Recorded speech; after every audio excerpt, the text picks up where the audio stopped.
بيكم في برنامج العالم، ما تنسوش تعملوا اشتراك ولايك وتفعلوا الجرس ليصلكم كل جديد. فيديو النهارده عن الهجاص رضا عبد العال. يعني الهجاص ده اكبر واحد هجاص بيهجص على الدنيا كلها، اكتر واحد بيهجص في مصر طبعا، وبيهجص ويقول اي كلام مش موجود. بيطلع يضحك على الدقون، بيقول اي كلام اونطه، كله كلام اونطه، لان هو لا عارف حاجه ولا فاهم حاجه. بيقول اي كلام كده وخلاص، لان هو منافق. طبعا هو منافق ومدلس وكذاب مليون في المية. رمز طبعا، هو بيعمل تعصب وفتنة من الدرجة الأولى، اللي هو الهجاص رضا عبد العال.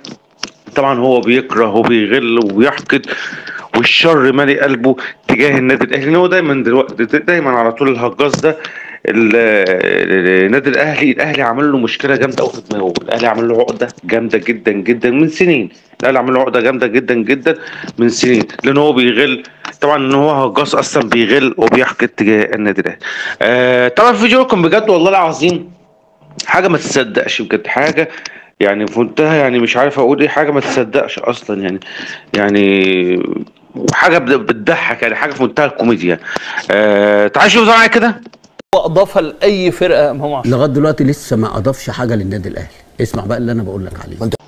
يعني مش عارف والله يا هجاص، انا احترت معاك. كلامك يضحك ويضحك اي حد، عشان كده كلنا لما بنشوف قراراتك بنقعد نضحك. لما انت تقول امام عاشور ما اضافش للنادي الاهلي غداته النادي الاهلي، يبقى انت هجاص بنسبه مليون في الميه. ده بقى ده الهجص بقى ذات نفسه. ده الهجص بقى. لما انت تقول امام عاشور لغايه دلوقتي ما اضافش للنادي الاهلي، يبقى انت اكبر واحد هجاص. امام عاشور ما اضافش للنادي الاهلي، قول كلام غير ده.